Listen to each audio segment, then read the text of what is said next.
Llegas a este mundo, te envían a la escuela, tus padres te educan. Sigues ciegamente a la sociedad, los años corren, la vida pasa.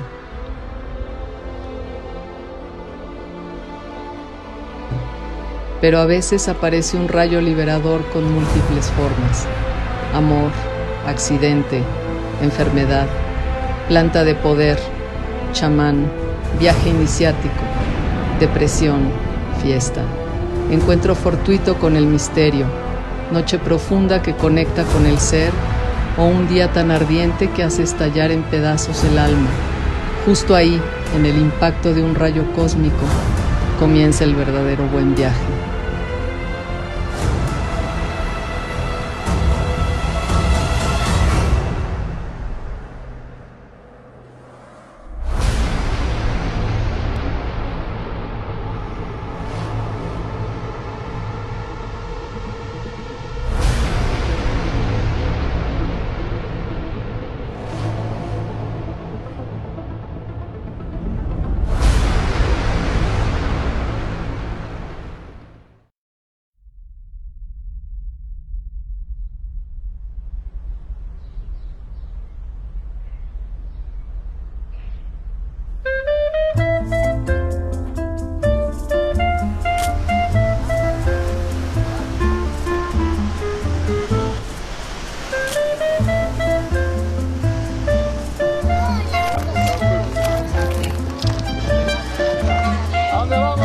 Yo soy maestro de fotografía y llevo a la gente de diferentes partes del mundo.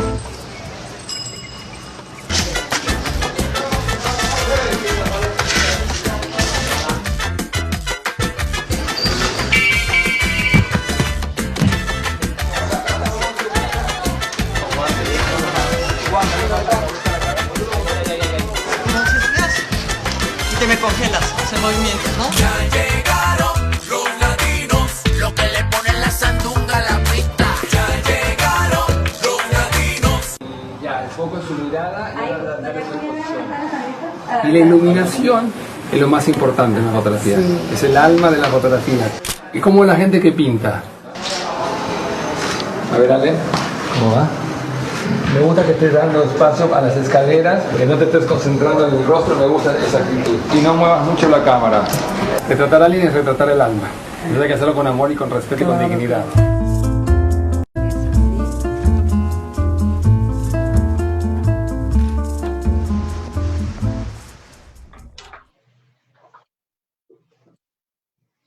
Listo. Hola a todos. Aquí estamos con el buen Sebastián Zucchi y Miguel Canseco. Hermano, ¿qué tal? Maestro Sebas. Del otro lado Buenas también tardes a todos. con el buen Eugenio.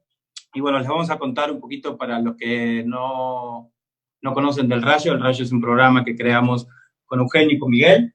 Y lo que hacemos es, este es el 5º episodio, y lo que hacemos es buscar gente que tuvo un cambio de paradigma, un punto de ruptura, que metafóricamente tuvieron un rayo en su vida, ¿no? Puede haber sido un accidente, puede haber sido una planta de poder, puede haber sido un viaje, una separación, etc. Sebastián, sentimos que tiene un rayo increíble, sentimos que tiene una vida que hace mucho tiempo está muy conectado con el alma, con su corazón, con la tierra, con las tribus indígenas, y bueno, lo elegimos a él por todo su corazón, su proyecto, su talento, su ser. Entonces, eso es lo que es el Rayo, y luego están, bueno, todo lo que son los Guardianes del Buen Viaje. Guardianes del Buen Viaje es una fundación que también tenemos con Eugenio y con Miguel, y lo que hacemos es colaborar con varias fundaciones, con varias ONG, apoyando a los animales, apoyando a fundaciones de animales en peligro de extinción, haciendo viajes, como hace poco hicimos con el camarada Miguel Canseco y Eugenio, que fuimos una expedición de ballenas, con fotógrafos, videógrafos, documentalistas, artistas, y bueno, fue un viaje increíble para todos. De eso también se está sacando material y haciendo documentos para compartir, porque para nosotros es súper importante la conexión con la naturaleza y con los animales. Y bueno, a ver cómo presento al buen Seba. Yo creo que me voy a quedar corto presentando a Sebastián. Bueno, Sebastián lo quiero muchísimo, antes que nada. Me ha tocado conocerlo en algunas ocasiones. Me conectó muchísimo su sensibilidad, su talento, su vibración. Sebastián más adelante nos va a contar un poquito cómo empezó, cómo fue que se conectó con la fotografía. Si mal recuerdo, creo que Sebastián nunca fue a un taller de fotografía, creo que Sebastián es autodidacta, ya nos contará ahí alguna anécdota que tenga por ahí. Eso para mí se me hace muy enriquecedor, porque para mí hoy la fotografía, los videos y bueno, todo lo que queramos compartir, para mí la técnica es lo que más rápido se aprende, pero retratar el alma, como bien lo hace Sebastián, ya es un camino un poco más largo, ¿no? De conectar, de vivir, de sentir con todas estas comunidades, ¿no? Entonces, Seba también tiene un libro publicado, que tengo el honor de tener uno, que se llama Los Guardianes del Tiempo, y es un libro increíble que retrata a muchísimas tribus indígenas de distintos países, y bueno, con nada más y nada menos con el honor de que Saramago le haga el prólogo a Seba, y si mal no recuerdo y si mi memoria no falla, Sebastián creo que no lee mucho, y no sé si sabía en ese momento quién era Saramago, porque andaba con las tribus y las comunidades, y realmente para mí eso lo hace, si no me equivoco, después Sebastián me aclarará, lo hace mucho más importante, porque una cosa es buscarlo a Saramago, o que Saramago te busque a ti, ¿no? Ya nos contará Seba cómo será esa anécdota, pero realmente es un escritor maravilloso, hacedor de un premio Nobel, así que realmente para nosotros es una gran persona, ¿no? Entonces creemos que eso, así pasan esas sincronicidades en la vida, cuando uno se conecta con el corazón, cuando tiene ese talento, cuando hace lo que le gusta. Entonces hoy vamos a platicar un poquito de la vida de Sebastián, vamos a platicar obviamente de cómo es que retrata el alma. Tenemos ahí una serie de preguntas, vamos a ver, porque luego cambian las preguntas, las tenemos acá, pero luego se desarman y se vuelven a armar, dependiendo cómo fluya la conversación. Y bueno, le dejo la primera pregunta a mi querido camarada y compañero de aventuras, Miguel Canseco. Maestro Sebastián, pues mira, vamos a empezar el ritual, ahora sí que con el tema ineludible. Rescataba aquí una frase de Cartier-Bresson que decía: el fotógrafo no puede ser lúcido si no está implicado profundamente en el acontecimiento. O sea, que tienes que estar metidísimo en el ajo, en la materia, para retratar las cosas. Y ahorita todos estamos metidísimos, queramos o no, en el tema del coronavirus y en todas esta gran, ¿cómo podemos decir? Esta gran epilepsia mundial, en este gran ajuste. Y la primera pregunta, más que pregunta, es que nos compartas desde tu mirada cuál es la fotografía del coronavirus en términos filosóficos, humanos. ¿Qué es lo que tú estás viendo después de todos tus viajes, después de toda tu experiencia, de lo que está pasando ahorita? Bueno, en realidad, contestar o tratar de compartir esa visión se remonta a los primeros años de mi vida viajando con los pueblos indígenas, ¿no? Se remonta tal vez a conversaciones que tuve con algunos chamanes, con algunos hombres medicina, que ya platicaremos más, pero en particular se me viene mucho a la memoria pláticas que tuve con los Cogis en Colombia, en la Sierra Nevada de Santa Marta, donde ellos me hablaron sobre 5 sucesos muy fuertes que iban a pasar en la Tierra, ¿no?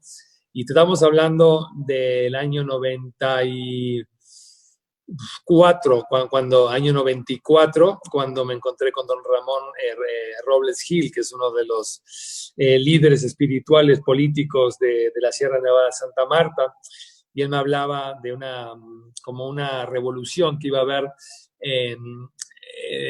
en 5 factores, que era, bueno, a través del agua, con inundaciones. Después hablaba, obviamente, del fuego, los incendios, hablaba la tierra, los terremotos, y ahora hablaba del elemento aire, con huracanes. Y después él me decía, hay otro factor, pero yo no lo puedo ahorita como ponerle nombre, pero bueno, perdón que lo ponga y no quiero ser fatalista, pero ellos hablaban de algo que iba como a temblar, porque era la forma que yo lo veía, y sí que mucha gente iba a morir, ¿no? Entonces, para mí, lo veo como un ajuste natural de la naturaleza, ¿no? Como niños nos han advertido y una y otra vez, más allá de todos estos conocimientos ancestrales, que obviamente el mundo consumista lo ignora, pero también por los científicos, ¿no? Que los científicos hablaban de la misma manera en códigos, en formas diferentes, ¿no? Entonces, sí es muy fuerte, sí está de escalofríos y parece un capítulo que no acaba nunca de Black Mirror, pero sí, yo lo veo como una limpia, como una limpieza. Y es muy fuerte, es muy difícil hablarlo, ¿no? Porque es un tema muy frágil, porque toca la salud, toca la vida, toca el misterio de la vida, que nadie lo puede revelar todavía, que es lo que sigue, ¿no? Más allá de la ilusión de cada día en esta tierra. Y eso, para poner una palabra, yo diría que es una limpieza. Ok, yo creo que ahorita voy a cambiar el orden de las preguntas. Adelante, hermano. Si me permite, Miguel. Venga, venga. Después de escucharte, Sebastián, pues sí es difícil hablar de esto, realmente.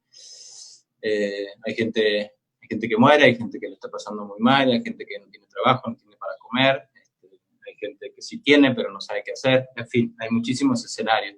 A veces la gente no sabe cuál es la realidad, en qué mundo está, si es un sueño. A mí me gustaría, Seba, si me puedes contar un poco, tú que tuviste la oportunidad, así como recién lo estás contando, estar con los Cojis y bueno, con muchísimas comunidades indígenas, no solamente de México, sino del mundo. ¿Qué podrías aportar a la comunidad que nos está escuchando? ¿Qué crees, si has tenido ahorita recientemente contacto con ellos de alguna manera? ¿Cómo están ellos? ¿Cómo crees tú que están ellos? ¿Tú crees que ellos están bien, están tan conectados con la naturaleza que ellos ya producen sus propios alimentos, ya son autosuficientes, viven otra realidad a la nuestra? Y tú también, ¿cómo estás? ¿No? Y ya después podemos pasar a cómo te metiste en la fotografía, porque sé que mucho de lo que tú haces, Seba, es más que la fotografía, ¿no? Entonces, yo creo que eso también a ti te dio mucho en la vida y esa es la idea de poder compartirlo con la comunidad, ¿no? No todo el mundo tiene esa posibilidad que tú tienes de estar con estas tribus, conectar con estas memorias ancestrales, no solamente conectar, sino estar con ellos, ¿no? Y convivir. Sí, mira, yo creo que el tema, bueno, de la fotografía en sí mismo es un tema largo y lo podemos ir platicando en el tiempo que podamos, de cómo me relacioné con la fotografía, cómo la fotografía ha sido mi instrumento y de alguna forma el puente arcoíris para poder compartir lo más fuerte que tiene la fotografía documental humanitaria, que se basa en la experiencia. Y esa experiencia después está esa alquimia, esa magia que gracias a Dios fue la que me regaló Dios, que es la fotografía, porque como decías antes, yo no estudié nunca fotografía, no tomé ni un curso ni media hora, todo fue autodidacta, ¿no? Todo fue a través de la práctica y de la constancia y de la disciplina en un arte que siempre sentí que era un amor absoluto, una conexión absoluta, como aquel que agarra una guitarra o es músico de orejas, y, ¿no? Entonces, todo eso en realidad fue una excusa para un camino espiritual. Hay varios rayos, por supuesto, y voy a hablar del rayo de los huicholes definitivamente, pero yo creo que el primer rayo que pegó en mi vida es cuando a los 7 años me mataron mis 3 hermanos que son desaparecidos de la dictadura militar, ¿no?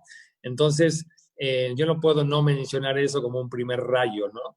Que te marca, y recuerdo ese día cuando mis padres me dijeron que mis hermanos los habían agarrado y estaban en la cárcel y yo me puse a llorar porque sabía en mi interior a los 7 años que no estaban en la cárcel, que los habían matado. Es una cosa que yo no puedo creer, pero realmente lo recuerdo que yo le dije eso a mis papás, ¿no? Y la verdad que tenía razón, años después obviamente me lo dijeron.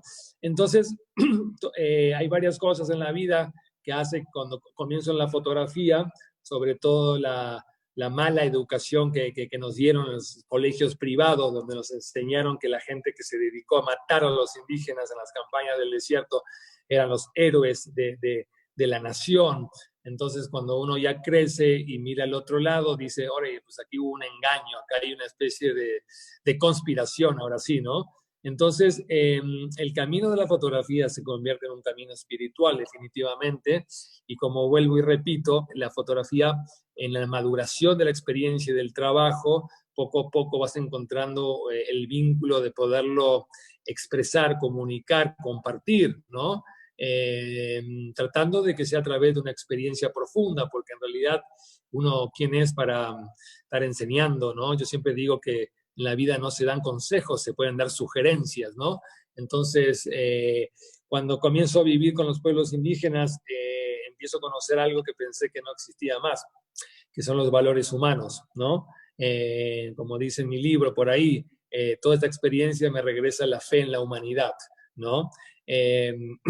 Hasta esa experiencia yo estaba enojadísimo con la humanidad, me sentía un poco como en el libro ese de Siddhartha, cuando va viajando y va sintiéndose completamente como decepcionado, ¿no? De la crueldad del humano, ¿no? Es algo que nunca realmente lo pude digerir mucho, la crueldad gratuita, la crueldad consciente, porque está la crueldad inconsciente y está la crueldad inconsciente. La consciente es muy jodida, pero bueno, entonces toda esa experiencia con los pueblos indígenas te vas como familiarizando con algo que son los valores humanos, ¿no? El amor al prójimo, el dar incondicionalmente, el adoptar, ¿no? Si tú te fijas bien en el campo, la gente adopta por naturaleza. Un niño no está en la calle, un niño pasa a formar parte de una familia, un viejito no está abandonado en un geriátrico, está adoptado en una familia, ¿no? Y eso, así yo me sentí, y así me hicieron ver ellos también. Y bueno, es una larga lista, incluyendo el respeto a la madre tierra, en el que no se saca nada sin antes ofrendar. Y bueno, cuando uno nace en Argentina y en cualquier lugar de un mundo más supuestamente civilizado, donde esos valores, por decir un árbol, te lo enseñan por el valor que tiene de la madera y no por el significado espiritual que pueda tener en sus raíces, en su memoria ancestral, pues bueno, sí fue una reeducación.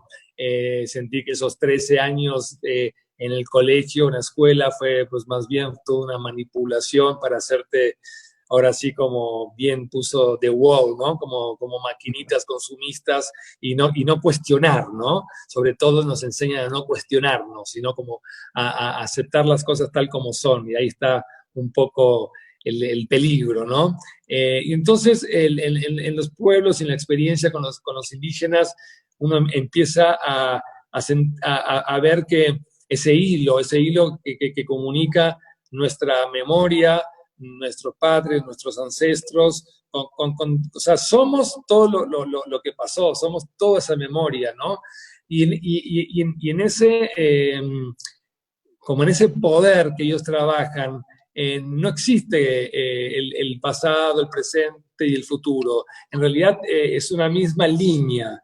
Es una misma línea, por eso ellos pueden trabajar a través de los sueños, por ellos pueden curar, por eso saben que las enfermedades provienen primero de los sentimientos, las emociones y el espíritu, y luego se transfiere al cuerpo, ¿no? Entonces, bueno, a lo que voy, la fotografía, y repito, se convierte en una excusa para un profundo camino espiritual que sin querer queriendo sucede, y uno va en un camino de reeducación. Entonces, no solamente estoy aprendiendo de forma personal, individual, el trabajo de la fotografía, sino también un camino que es el encuentro con los pueblos originarios, ¿no? Y en ese camino, y un poco ahora sí que volviendo a lo que hablábamos antes, no hay un solo abuelito, hombre medicina, ya sea de los huicholes, del Amazonas, de los coquis de Colombia, de los aymaras, de los quechua, de los tantos grupos que viví, que no me dijera lo mismo. Y es muy fuerte, porque ellos me decían, nosotros ya no vamos a estar, pero tú vas a estar. Y eso me da escalofrío porque me acuerdo perfectamente y tantas veces que me lo dijeron y era tal cual. Nosotros no vamos a estar porque obviamente esos abuelitos después de 25 años pues ya se fueron al otro plano, pero tú sí lo vas a ver, ¿no? Y bueno, y ahí estamos ahorita. Es algo que no sabemos, pero si te pones a investigar, es muy interesante con todo lo duro que es y lo que hablamos a nivel sociopolítico, pero ¿cómo puede ser, no? Que se está incendiando el Amazonas, se está incendiando toda Australia y seguimos ciegos. Empiezan a haber todos estos cambios ambientales que ya hasta la Antártida se empieza a derretir y hace calor. Seguimos igual. Y tiene que parecer un misterio, porque ¿qué es un virus? El virus no está. O sea, sabemos que es una cosa muy, muy, muy pequeña, pero algo tan insignificante nos pone en jaque a toda la humanidad. Y ahí está el comienzo de un gran trabajo y ahí vamos todos. Wow. Vaya, es un gran trabajo y mira, lo que comentas definitivamente tiene ecos alquímicos, como decían, como es adentro es afuera, como es afuera es adentro, y todo lo que tú has visto, como tú lo has dicho, te ha transformado. Hay una imagen, hay una foto, hay un momento que pudieras decir que es como dicen los alquimistas, el opus magnum, no la obra maestra, sino ahí donde se conjuntaron muchos elementos que pudieran ser como una síntesis de tu trabajo como fotógrafo y como ser humano. ¿Hay alguna imagen y una vivencia ligada a esa imagen que nos pudieras compartir que viene ahorita a tu mente? Bueno, no sé cómo mostrártela porque con la fotografía, no sé cómo mostrarles, porque no sé si ustedes ahí tienen fotos, pero podemos hablar de un acto mágico si tienen ahí a la vista la foto de la niña que está como agarrada de un palo, ¿no? Es una imagen Okay, de los... Dame un segundo, Francisco, que está desde México dando todo el soporte de streaming. Francisco, ¿estás por ahí? Niña. Señor Francisco Estrada. Buenísimo. Bueno, Francisco nos está dando el soporte técnico desde México, todo lo que es el streaming. Y bueno, Francisco, no sé si tienes a la mano esa foto que menciona Seba.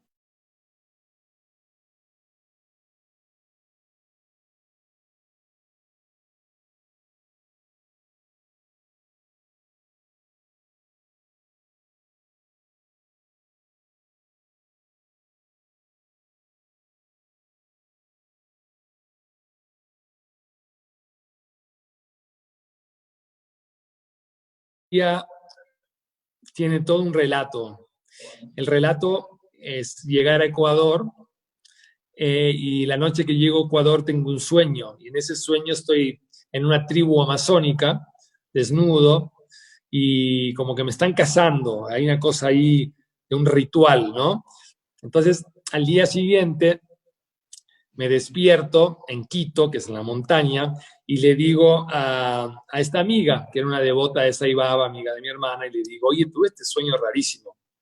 Estaba pelado, estaba pintado como con barro, y estaba en el Amazonas, y me dice, wow, debería de conocer a mi vecino, porque mi vecino es un activista, defensor de los pueblos indígenas del Amazonas. Entonces, si tuviste ese sueño, pues estaría interesante que lo conozcas a él. Entonces, al otro día lo conozco a este personaje, Jonathan, y Jonathan, bueno, un gran activista, amenazado de muerte, estuvo en la cárcel, bueno, tenía una fundación ahí para proteger a los Achuaras y Shuaras, que también le llaman Guauranis, y él me dice, increíble, esta semana estaba buscando un fotógrafo que se quiera comprometer a un viaje, que es un viaje muy intenso, y entonces, bueno, pues te cuento cómo es el viaje. Entonces él me dice, tendríamos que salir la semana que viene, primero vamos a fotografiar los pozos petroleros que están invadiendo la selva amazona y todos los desastres ecológicos que están haciendo y todas las manchas de aceite que están tirando y todo el envenenamiento que están produciendo. Y después de eso vamos a agarrar una canoa y vamos a recorrer durante casi un mes una parte del Amazonas Y vamos a ir con este grupo indígena que se llaman los Guaraníes, sobre todo porque durante 5 días vamos a pasar por la tierra de los tigueris. Y los tigueris son uno de los pocos grupos indígenas que son completamente sin contacto, ¿no? Y me dice, la idea del viaje es que cuando vamos a ir viajando, los guaraníes, que son como primos hermanos de los tigueris, que los tigueris, repito, son aquellos que nunca tuvieron contacto, van a estar cantando cada noche como una ceremonia, no de ayahuasca, solamente de canto, de la vibración, del poder del canto, mandando el mensaje a los tigueris de que sigan en la lucha de su resistencia, que no acepten cosas que vengan de las compañías madereras o de los misioneros que hicieron desastres, obviamente patrocinados por las multinacionales, ¿no? Y entonces, bueno, imagínate que cuando me dijeron que iba a estar 5 días recorriendo una tierra que hasta hace muy poco, cuando yo fui, bajó un cura en un helicóptero y lo recibieron con 70 lanzazos, y cada vez que ven gente que avanza por ahí, que son más bien de empresas, como repito, multinacionales, pues los atacan. Siempre, siempre, siempre están en la defensa. Y bueno, yo confié en el sueño, porque en esa época estaba mucho con los huicholes y la medicina del peyote, que va mucho con el trabajo del ensueño, ¿no? Y entonces nos fuimos. Y cada grupo indígena que he conocido, que todavía conserva mucho esa conexión ancestral, maneja lo que ya sabemos, lo que es el nahual, ¿no? Por ejemplo, como los huicholes, el nahual es el venado, en el Amazonas el nahual es el jaguar. Entonces, ¿pueden hablar? Por favor, un segundo. Entonces, en ese momento que estamos en el medio del Amazonas, con mi amigo, cometemos tal vez un error porque éramos muy jóvenes todavía, agarramos la canoa en tierra de los tigueris y empezamos a recorrer el río solo, y en eso vemos un tigueri.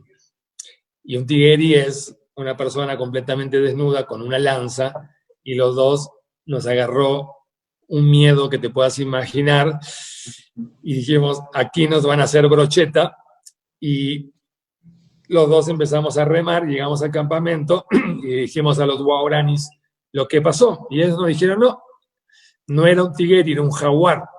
Y nosotros, pero no, lo vimos los dos, era un jaguar.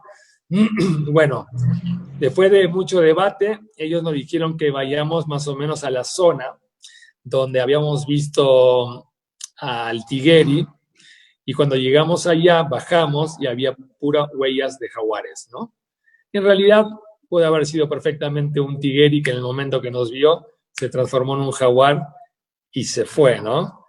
Y cuento esta experiencia porque vivimos en un mundo tan racional, pero a la vez creemos en cosas que no vemos, pero esta gente mantiene una fuerza que suena como compleja, suena mágica, pero en realidad es sencilla, que es ese contacto con las fuerzas de la naturaleza, la misma fuerza que nos dio la vida.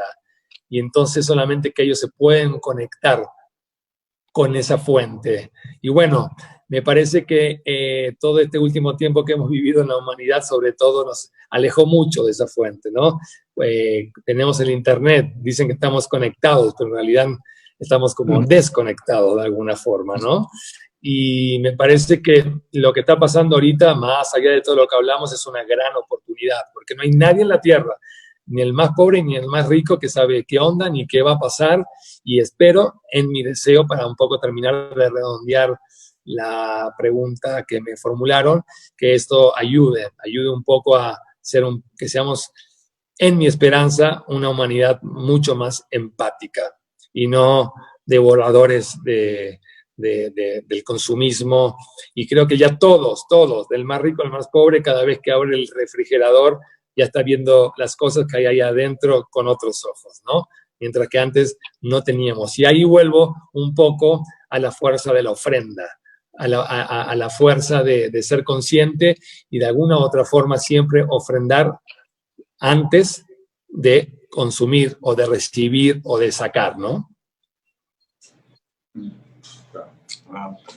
Increíble, Seba. Qué bonito todo lo que platicas, qué mágico, qué místico, qué realidad. Muchos de los testimonios que he escuchado de algunos, no sé si puedo decir, alumnos que van contigo a los talleres, ha sido maravilloso. Dicen, es mucho más que un taller de fotografía, es una experiencia divina, es una experiencia espiritual, enriquecedora en todos los sentidos, ¿no? Entonces,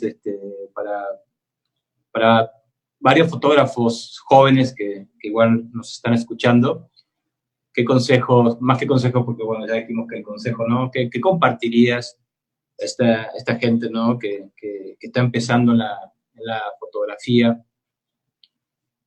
Y nos puedes compartir un poquito de tus talleres, de tus experiencias, qué es lo que haces con las personas que te llevas, además de convivir con la comunidad. Yo cuando más allá del trabajo personal que pude tener, que es a través del vínculo, el libro se llama Guardianes del Tiempo, retrato del espíritu de América Latina. Entonces ese retrato del espíritu. Aquí no estamos robando el alma, acá estamos teniendo un compromiso con el alma, porque siempre se habló de que sacar fotografías sin contacto, sin conexión, sin crear un vínculo, ellos lo sienten, no lo digo yo, lo sienten, siempre lo dijeron, la famosa frase, nos están robando el alma. Entonces, el trabajo siempre se basó en una experiencia humana, familiar, y a través de esa experiencia brota la imagen, ¿no? Como algo natural a consecuencia de una experiencia. Después, no es por esto que empecé a dar talleres, pero de alguna forma influenció.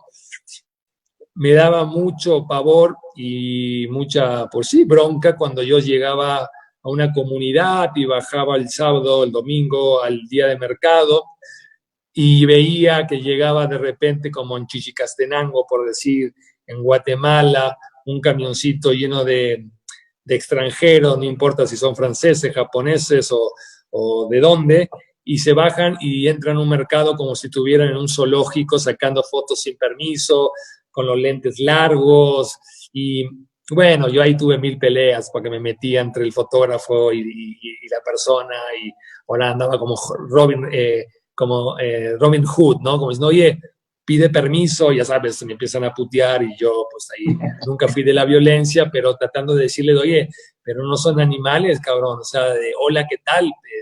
¿Cómo te sentirías tú que estás en tu cafecito en la esquina de París, en París, y viene un africano con un lente y te saca fotos, ¿no? Le manda a la policía. ¿Cuál es la diferencia? ¿Qué te hace a ti tener más derechos de invadir la privacidad sin un mínimo, un permiso? Entonces, un poco el trabajo que he hecho durante 10 años desarrollando experiencias, porque los talleres de fotografía que hago en realidad no se basan en conocimientos de invadirte con cuestiones técnicas. Siempre dije, para la cuestión técnica no tienes que gastar un peso, te metes en internet y te buscas en internet y vas a tener 1000 tutoriales.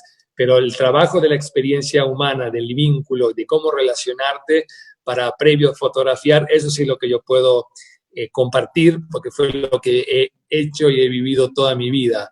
Entonces sí puedo decirte que más allá de todo el conocimiento y el avance en la fotografía, en la estética de la imagen, en la cuestión de la iluminación, composición y todo lo que requiere el arte, primero está la ética. Por eso mi primera lectura en cada taller es la ética en la relación humana de la fotografía documental, y de ahí pasamos a la estética en la fotografía documental, ¿no? Y la ética se habla de respeto, ¿no? De la dignidad, se habla de el cuidado que hay que tener, porque son culturas muy sensibles y que han sido explotadas siempre ha sido explotada. Ellos tienen esa memoria. Es como cuando uno va a Bolivia y dice, no, pero la gente ahí es muy cerrada. Pues tienen que ser cerrados. Es una forma de proteger. Porque, por ejemplo, los huicholes porque es la cultura más conservada que hay en México, porque es la más cerrada, es la que más, y muchas veces ayuda a eso, es la geografía, por supuesto, ¿no? Por eso los huicholes lograron sobrevivir, porque encontraron las barrancas, encontraron estos lugares donde pudieron, durante la conquista y preconquista, tener un refugio, ¿no? Y lo mismo pasa, bueno, con muchos lugares, ni hablar en el Amazonas. Pero también ahorita, perdón que te interrumpa, estoy totalmente de acuerdo con todo lo que ha pasado. Muchas de estas comunidades son más cerradas para poder acercarte. Pero también creo que ellos manejan otra comunicación, que es el lenguaje de la naturaleza, que es un lenguaje que a nosotros se nos ha oxidado mucho. Y creo que para eso, ¿quién mejor que tú para contarnos la experiencia de que para poder retratar o para poder sacar una fotografía de ellos, más allá de que son cerrados por todo lo que ya sabemos, por cosas que muchos humanos no han hecho bien con ellos, también es estar un tiempo, vivir con ellos, ¿no? Porque para sacar un retrato, una fotografía, un arte, un alma, como tú dices, si ellos te quieren dar ese permiso, para mí se logra, como tú dices, no solamente con el respeto, con la admiración, pero también entender su lenguaje, y para eso me imagino que tienes que estar un tiempo considerable para entender su lenguaje, ¿no? Porque es otra comunicación, a lo mejor entre ellos, muchos de ellos también hablan así, ¿no? Y para nosotros puede ser, no, son de pocas palabras, pero a lo mejor se comunican con las nubes, con el sol, con la tierra, y en su sueño para darte una respuesta, pero entre ellos también son así, y a lo mejor para nosotros son muy cerrados, ¿no? Sacando el otro tema, ¿no? Entonces, creo que en tu caso, todo lo que tú has viajado y estado en contacto con esta tribu, me imagino que te dio muchísima experiencia, porque por más que vayas a una comunidad indígena y estés, no sé, un par de días con ellos y trates de ser buena onda, a lo mejor tampoco funciona, ¿no? Porque no los entiendes, no sé. Sí, a mí cuando la gente me pregunta qué hacía o qué usaba para crear el vínculo, no puedo no mencionar que en esa época yo viajaba con muchos instrumentos de música, porque la música es un lenguaje universal, ¿no? Entonces, ya no lo hago, ¿no? Porque ahorita ya creo haber madurado después de 30 años y ya voy con otra energía y ya voy mucho más seguro. Al comienzo, mi inseguridad se basaba en la no experiencia o en saber que tenía que hacer eso, pero no sabía por qué lo tenía que hacer, pero sabía que lo tenía que hacer. Entonces llevaba mi birimbao, un didgeridoo, una kalimba, una guitarra huichola, y lo primero que hacía antes de sacar la cámara era tocar música. Y eso los niños les encantaba, y la gente se reía, y las mujeres se enronzonaban, y ahí poco a poco, con el lenguaje de la música, iba creando un vínculo. Después viene la experiencia, emborracharse, ir a trabajar, vivir, comer, ceremonia, lo que sea. Y ahí, como fruto de esa experiencia y de esa familiarización, comienzan las fotografías, o comenzaban las fotografías, por lo menos en el comienzo de mi trabajo. Ahorita trabajo diferente, pero bueno, podemos hablar de eso luego, pero diferente es porque los tiempos son más acelerados y porque ya como voy, por más que estoy en un lugar, no sé, en una tribu al norte de la India, frontera con Birmania, que llevo un traductor, pero siempre ya ahora voy más seguro, llevo mis libros, le digo por qué hago esto. Al comienzo yo no podía decir que era fotógrafo, primero porque no era fotógrafo. Es más, yo decía que era maestro rural, y al final era como decía el maestro Don Juan, era el arte del acecho, ¿no? Era como, no mentía, pero buscaba una forma de que me pueda integrar, que al fin y al cabo fue verdad, porque durante muchos años me he dedicado, antes de ser fotógrafo, a dar pláticas en escuelas, en colegios privados para ganar unos pesos y gratis en las escuelas públicas, y era un poco la reeducación que a mí no me hicieron. Imagínate qué felicidad que tuve cuando regresé dentro de todos los cientos de escuelas que hice, al colegio Fresa Cheto, como decimos nosotros, en Buenos Aires, en San Isidro, y puede llegar ante 800 alumnos en 8 conferencias a decirle que Roca fue un asesino, que fue un genocida, que Roca es como decir Hitler. Pero yo primero tenía la autorización del director de la escuela, y ya un poco como empiezan a cambiar la mentalidad. Pero bueno, no sé si a ti te pasó, pero las pocas veces que en mi escuela llegó alguien con un mensaje diferente, me acuerdo cuando llegó una vez un Hare Krishna, hasta el día de hoy me acuerdo la plática del Hare Krishna, porque ya venía con otra información completamente diferente al programa que nos ponían, que era... no, puedes pasar, no hay problema, ¿eh? Y puedes bailar si querés. ¿Querés saludar? No, están mis sobrinos por aquí, hermosos sobrinos. Y bueno, y entonces me desvié de la conversación, pero creo que... Cuando la plática del Hare Krishna. No, bueno, eso, durante muchos años, antes de empezar a publicar mis fotos y sacarlas más en medios más masivos, hice un trabajo de grano, un trabajo de ir escuela por escuela, alumno por alumno, y hola chicas. Y bueno, y eso fue una experiencia maravillosa, ¿no?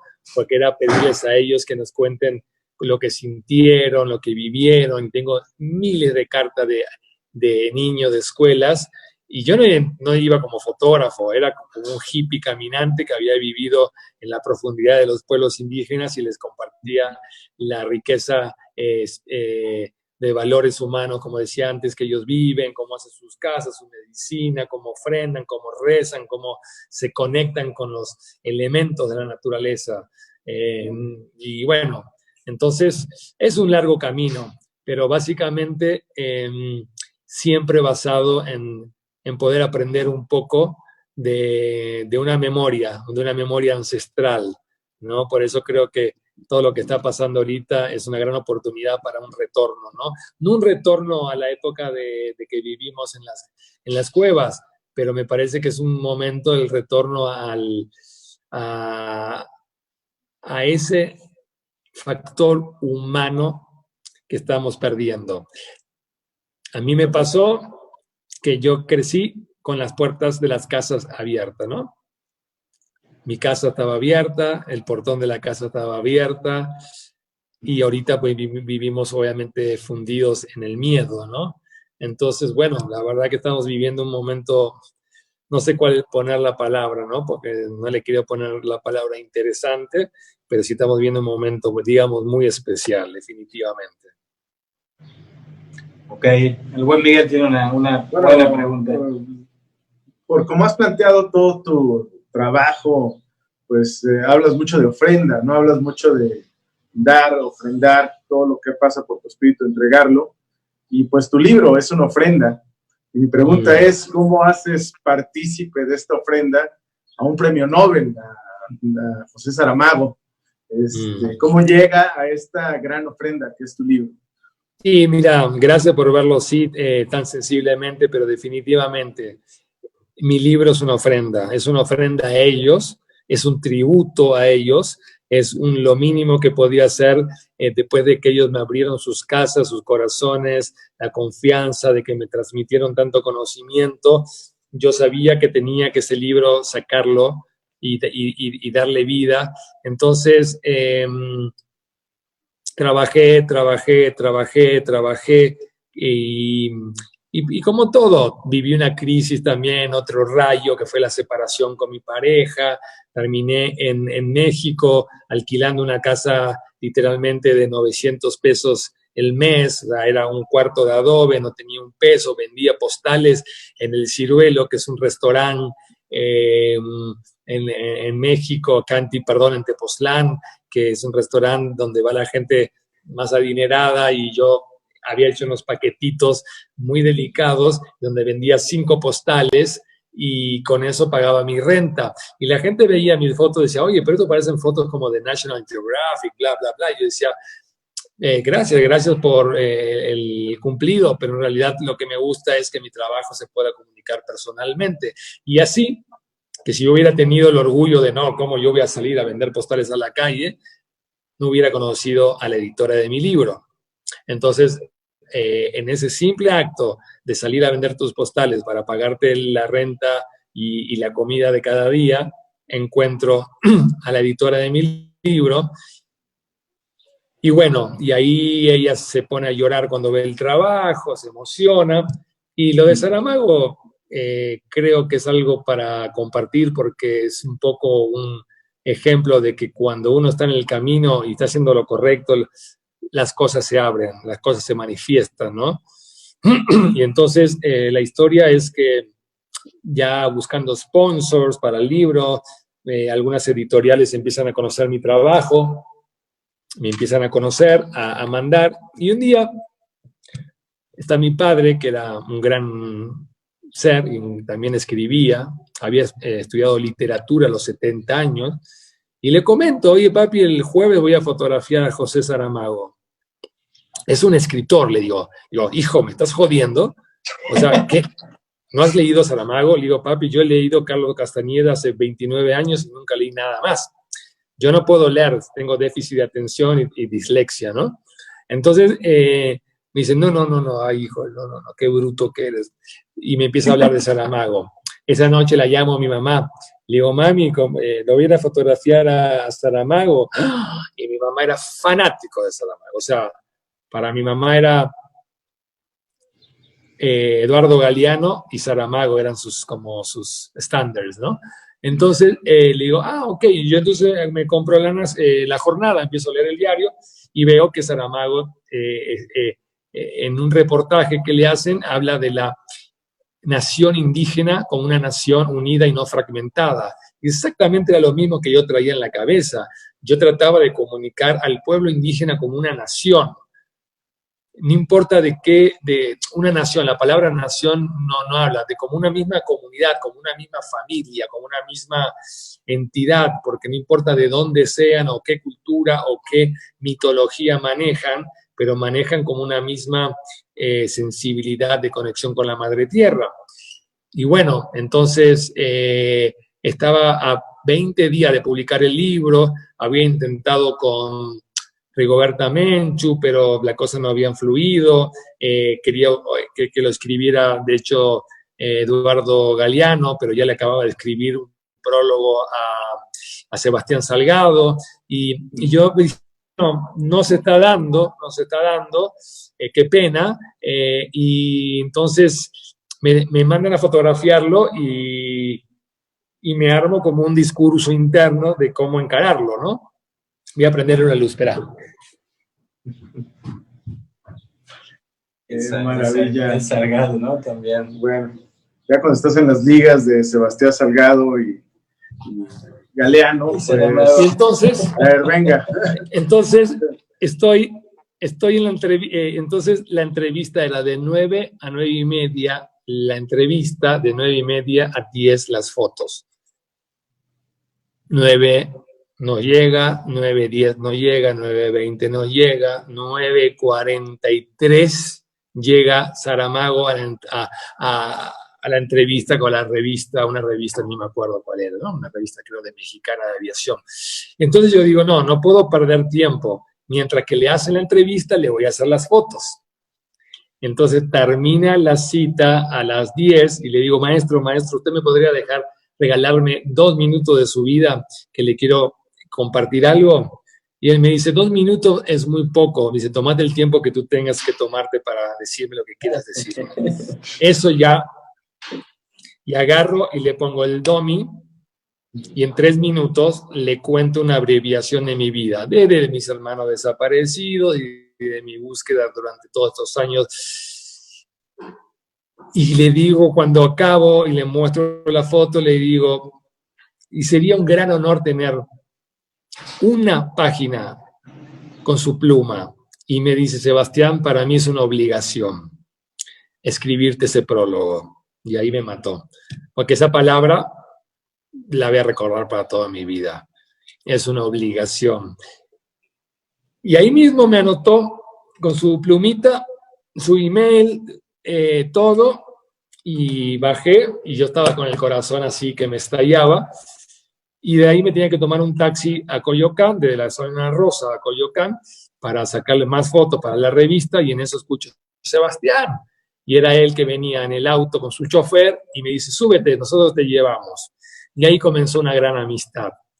Y como un año después de ese prólogo maravilloso, bueno, yo soy un burro. Cuando me llegó el prólogo lo leí y no entendí un carajo. Y hasta el día de hoy, que lo leí más de 200 veces, cada vez que lo leo lo entiendo más. Es como esas frases de Borges que traen tanta información en una frase que tenés que leer y leer como un mantra para empoderar toda la vibración que tienen esas palabras. Y entonces un día le digo, maestro, ¿por qué usted me escribió el prólogo? Es más, no quiso ni aceptar el pago que tenía la editorial. Me dice, tu trabajo fue hecho con corazón, yo te lo voy a dar de corazón, me dice. Gracias. Y hoy, ¿por qué? Me dice, Sebastián, es muy sencillo. ¿Cómo se llama tu libro? Guardianes del Tiempo. Me dice, ahorita vivimos en un mundo donde el tiempo es dinero. Y todo ese tiempo que tú le dedicaste a los pueblos indígenas es el tiempo que ahora la gente cree que es el tiempo para crear dinero y para asentar las bases del futuro y la seguridad económica. Entonces me dice, tú hiciste un pacto con el tiempo y yo tengo que ser parte de eso. Y nada, esas son las palabras que puedo decir de una experiencia maravillosa y de decirle a las nuevas generaciones que cuando tienen que hacer un trabajo, pues confíen en su instinto, que confíen en su instinto, en su mirada, que se inspiren en cuantos fotógrafos o creadores quieran, pero el verdadero maestro está dentro de uno, por más que nos equivoquemos, porque esa forma de equivocarnos es la que nos va a hacer entender. Wow, qué lindo, Seba. La verdad que se me pone la piel chinita. Me estaba en ese momento justo ahí viendo ese momento hermoso con Saramago. Qué increíble, Seba. La verdad que qué linda sincronicidad, qué bien ganada, qué bien como lo dice Miguel. Tú lo que haces no es trabajo, sino que haces ofrenda. Y eso es lo que pasa, creo que con muchos fotógrafos o escritores o artistas, ¿no? Acá Miguel también me puede apoyar. Uno tiene que vivir la vida de diferentes maneras para convertirte realmente en alguien que puede llegar a un nivel, no sé si la palabra es nivel, pero a una sensibilidad como la tuya, a una sensibilidad como la de un escritor como Galeano, Saramago, bueno, como el fotógrafo que acabas de nombrar, Salgado, ¿no? Que Salgado, después de ver el documental de su vida, dije, wow, ¿no? Ok, ya entendí todo, ¿no? Ya no es fotografía, exacto, ¿no? Eso ya es otra cosa, ya es otro nivel, ¿no? Y no es por nivel, sino vivir la vida, ¿no? Entonces pasa ya toda la parte técnica, talleres, cursos, y quiero ser fotógrafo, a decir qué quiero hacer en mi vida, ¿no? Y ya después lo otro es algo que se añade. En tu caso, Sebas, he escuchado una anécdota de una amiga que algo me comentó que tu primera cámara alguien te la prestó, no sé si fue tu hermano, y que tú todavía no estabas en el mood de voy a ser fotógrafo, a lo mejor nunca pensaste en ser fotógrafo, sino fue una continuidad de todas las cosas que nos estás contando, y de repente que alguien vio, no sé, en el cuarto, porque bueno, era la época analógica, y alguien vio los revelados y te dijeron algo. ¿Cuál fue tu primer cámara? ¿Cómo fue que dijiste, voy a empezar a...? No, bueno, esa anécdota va relacionada a una experiencia que es terminar el colegio y tener ese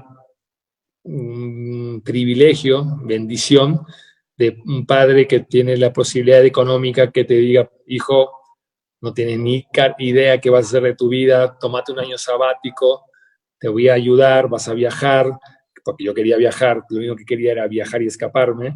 Y entonces, en ese viaje, salimos de Buenos Aires, mi hermano iba a la India, que ya era fotógrafo, paramos en Nueva York, por primera vez en la vida, que ninguno de los dos, y él me obliga a comprarme una cámara. Él me llevó a B&H y me dijo, ¿te compras una cámara? No, yo le decía, no quiero cámara, déjame joder, quiero ir livianito. me compro una quena, una flauta. No, pero llévate una cámara. Y Dios gracias, me enseñó a cargar el rollo en el aeropuerto de Londres, donde él de ahí se voló a Delhi y yo a España, pero luego terminé yo en Marruecos a los 19 años. Otro de los rayos que me partió en la vida es esa experiencia con una cultura completamente ajena. Y ahí saqué la primera foto de mi vida, que fueron 11 rollos, que cuando regreso a Argentina, un fotógrafo clásico, que ahora se me olvidó el nombre en Argentina, me dice, oye, Sebastián, yo no sé si tú lo sabes, pero tú eres fotógrafo por naturaleza. Me dice, no jodas, ¿no ves las fotos que estás haciendo? Y yo no tenía ni idea, fueron una foto que saqué con una camarita, en automático, con un 50. Y él se las presentó a ACFA y nada, a los 3 meses estaba haciendo una exposición en la Galería de ACFA de Buenos Aires, que se llenó de gente y me alababan, y yo decía, bueno, pero de que no sé de qué me estás hablando, ¿sabes? Y yo le decía, yo nomás sé poner el rollo y sacar la foto. Y bueno, y de ahí comenzó toda la historia, ¿no? De decir, bueno, si la vida se trata de viajar y sacar fotos, pues ahora le voy a apostar por eso, porque yo no podía ver ninguna otra cosa más, porque no. Cualquier carrera de la universidad me daba gastritis nomás la idea de tener que meterme de vuelta a un aula, ¿no? Y bueno, y así comenzó poco a poco el desarrollo de la fotografía y trabajar para una revista. Y bueno, en realidad, cuando comencé a hacer el trabajo personal, al año que trabajé en esa revista, que renuncié para no tener que tener horarios, y me desperté un lunes y dije, soy libre. Me preparo un mate a la hora que quiero, lo tomo a la hora que quiero y me estiro el cuerpo como los perros sin ningún apuro y comienzo el día, ¿no? Entonces, en realidad hay una anécdota ahí que es que 3 años después que empecé con Guardianes del Tiempo, en Nueva York tuve un encuentro que marcó mi vida. Y ese fue un encuentro que tuve después de llamar a todas las revistas y agencias, que nadie me daba pelota porque tenía un inglés de 20 palabras, pero al final llamé al International Center de Photography y ahí una señora me pasó con otra señora y otra señora me pasó con una persona de una voz muy, como se sentía ya un viejo, ¿no? Alguien ya mayor. Y esa persona me dijo, ¿dónde estás? Yo le decía, just come from the jungle, you gotta see the picture because I was living Indian and naked, bla, bla, bla. Y el tipo dijo, bueno, este está loco, pero suena interesante. Y la persona que me atendió era nada más y nada menos que Cornel Capa, el hermano de Robert Capa, fundador del ICP y de Magnum. Y bueno, y ese encuentro cambió mi vida. Ese señor le llamó a todos los editoriales, a todos, perdón, los directores de fotografía de Newsweek, Time Magazine, Life Magazine, Magnum, Aperture, y le dijo, ustedes tienen que ver el trabajo de este joven. Yo tenía 23 años, había agarrado la cámara hace 3 años, y él me dijo, Sebastián, no tengas miedo, sigue trabajando, porque tu trabajo va a comunicar, y es lo que yo quería, era comunicar, ¿no? Y eso para mí fue ahora sí que la máxima bendición, porque obviamente uno a lo largo pasa por momentos de crisis, de confusión, de sentirse estancado, de ver que tu amigo ya se compró un departamento y tiene un auto y vos todavía no tenés ni para, ¿entendés? Para el postre.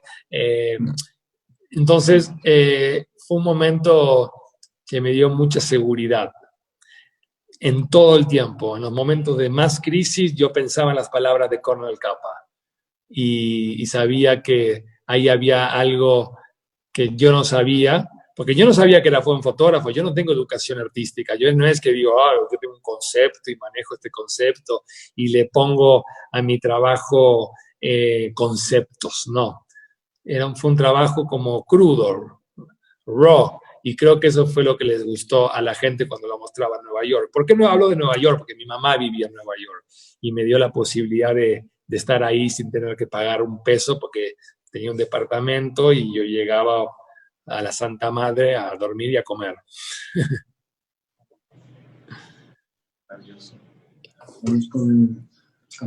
Venga, pues vamos a hacer un ritual, maestro Sebas, con unas cartas del tarot del siglo XV, cartas,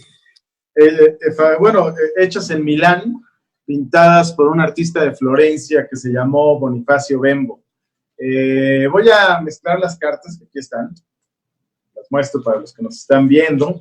Son unas cartas laminadas en oro, a la manera del Renacimiento italiano, y que tienen una profunda influencia de toda la filosofía de aquel tiempo. Y este es el ritual. El ritual es, voy a mostrarte una carta, maestro Sebas, te voy a hacer una pregunta a través, filtrada por ese arcano mayor, y pues la respuesta que salga de tu corazón es la que va a completar el ritual. Así que todo es símbolo en la vida. ¿De dónde saco la carta? ¿De la parte de arriba?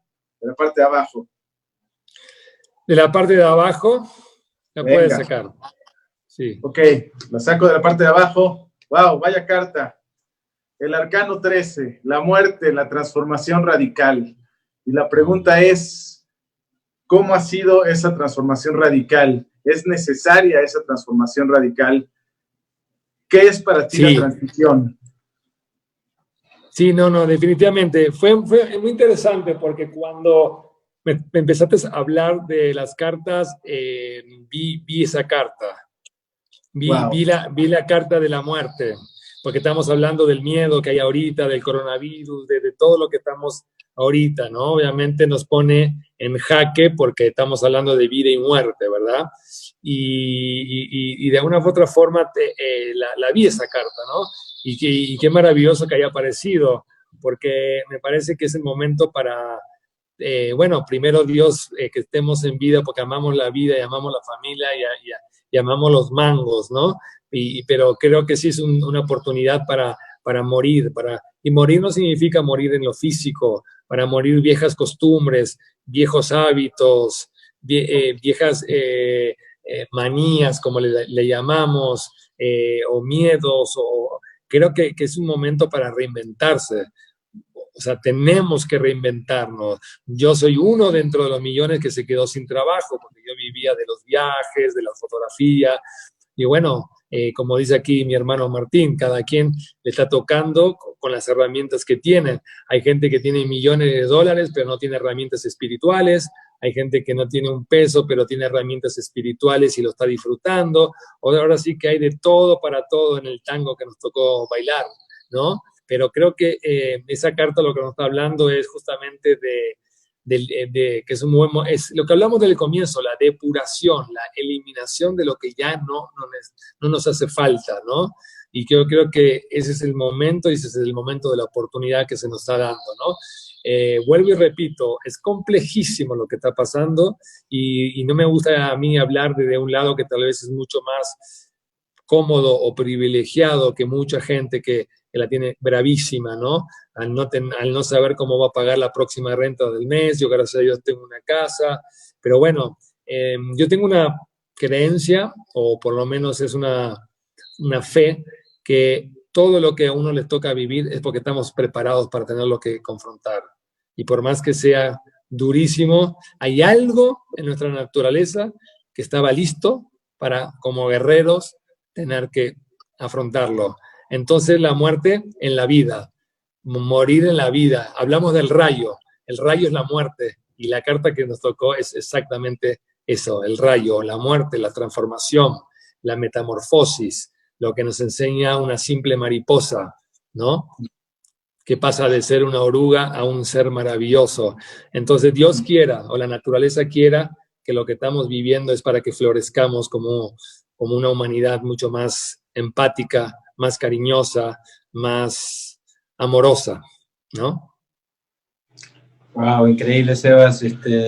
Estamos a punto de terminar, ya llevamos una hora. Vamos a ver si ahorita alguien tiene alguna pregunta, aprovechando para ti, para Sebastián.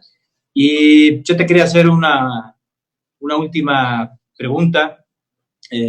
Para mí, escuchándote, para mí ya no se trata de ser fotógrafo, para mí ya, en tu caso, ya la fotografía trasciende, ¿no? Son historias contadas, son ofrendas, es otro tipo, ¿no? Y quería preguntarte si tuviste oportunidad de conocer a un fotógrafo que tuve, no la suerte de conocerlo en vida, pero conocí su obra a través de Claudia Cancino, que fue su mujer y la madre de sus hijas. Me he quedado impactado, más allá del nivel, por las vivencias, por las pocas vivencias que me ha contado Claudia. ¿Tú tuviste oportunidad de conocer a Enian Martínez? Porque siento que estamos platicando. Queridísimo amigo mío.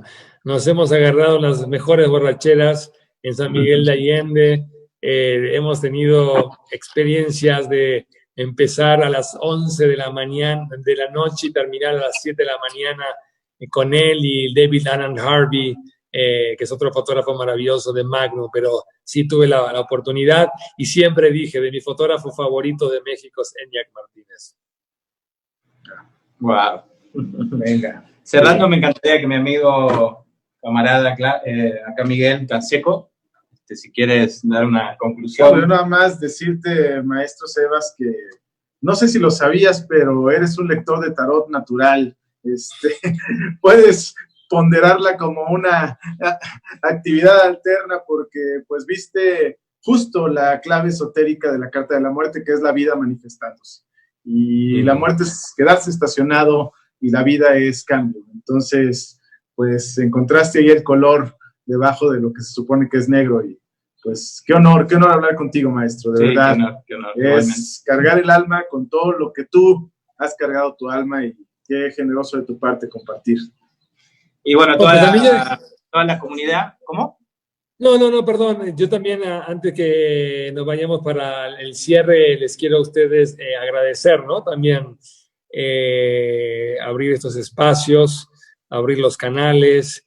Yo siempre te pongo, Martín, ejemplo, como también fue mi hermana y mucha gente que conozco que estaban metidos en la publicidad y algún día, ya sea que tuvieron un rayo o se fumaron un buen porro o lo que sea, no importa, y dijeron, no, yo no puedo seguir contribuyendo pues a lo que ya sabemos que es la publicidad, y mi hermano lo ha hecho toda la vida y lo tuvo que hacer durante muchos años porque tenía 4 hijos que mantener, pero sabemos que esa misma fuente de información focalizada a cuestiones humanas y más conscientes, dormimos mejor, tal vez con la cuenta de banco mucho más baja, pero con el corazón brotando néctar.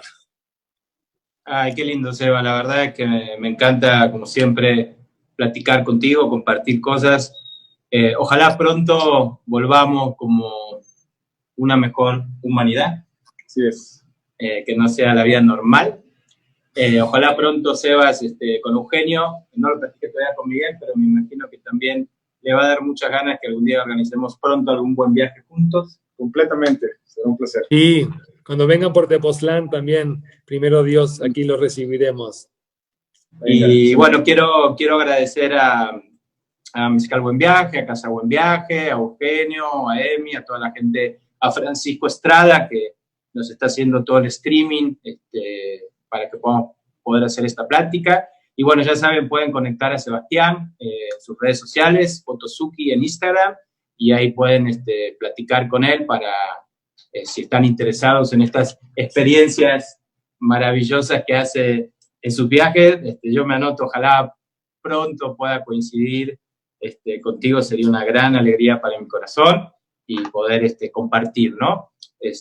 No sé si, Frank, tenemos alguna pregunta ya para dar terminado el ciclo. ¿Cuál ha sido su mejor viaje? Acá me dicen, acá tenemos la primera pregunta. Preguntan, ¿cuál ha sido tu mejor buen viaje? Tener mi hija, el nacimiento de mi hija. Ese es el viaje más sagrado, milagroso, divino, y mi mejor experiencia son mis familias, mi hija, mis sobrinos que por ahí andan, que son todos seres de luces, seres conscientes, amorosos, Y bueno, en lo personal, mi hija que se puso a estudiar estudios ambientales, que es una persona que es una activista social maravillosa. Y entonces sí, y mi mejor viaje fue tener a mi mayor maestra, que es mi hija.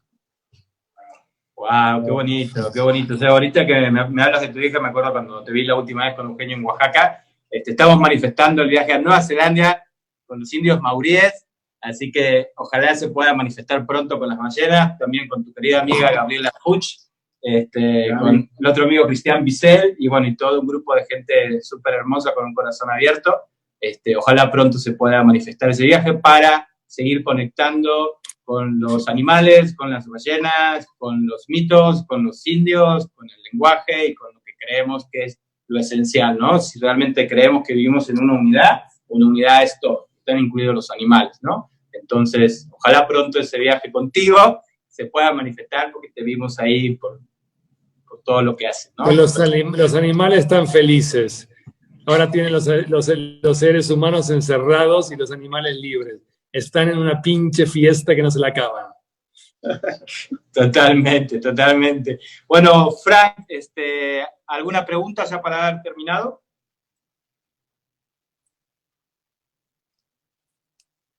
Francisco.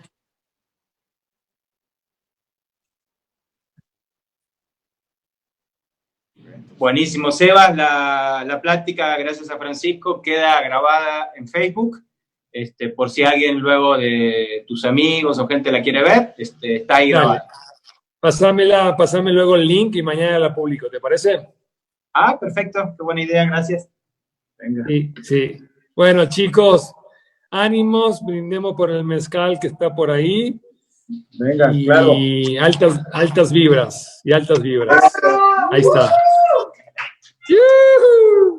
Altas vibras. Ahora, gracias, querido, abrazo, saludos. Bye. Adiós. Adiós, Sebas. Adiós. Wow.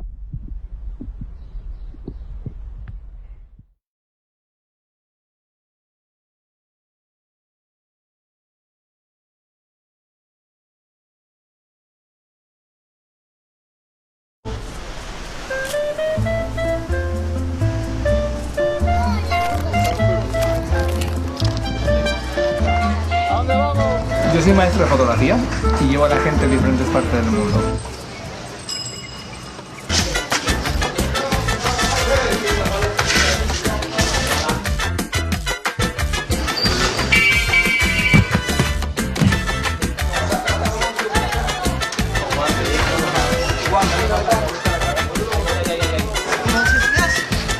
Y te me congelas ese movimiento, ¿no? Ya llegaron los latinos, lo que le ponen la sandunga a la pista. Ya llegaron los latinos. Ya, el foco en su mirada y ahora darle su exposición. Y la iluminación es lo más importante en la fotografía. Es el alma de la fotografía. Y como la gente que pinta. A ver, Ale, ¿cómo va? Me gusta que estés dando espacio a las escaleras, que no te estés concentrando en el rostro, me gusta esa actitud. Y no muevas mucho la cámara. Retratar a alguien es retratar el alma. Entonces hay que hacerlo con amor y con respeto y con dignidad.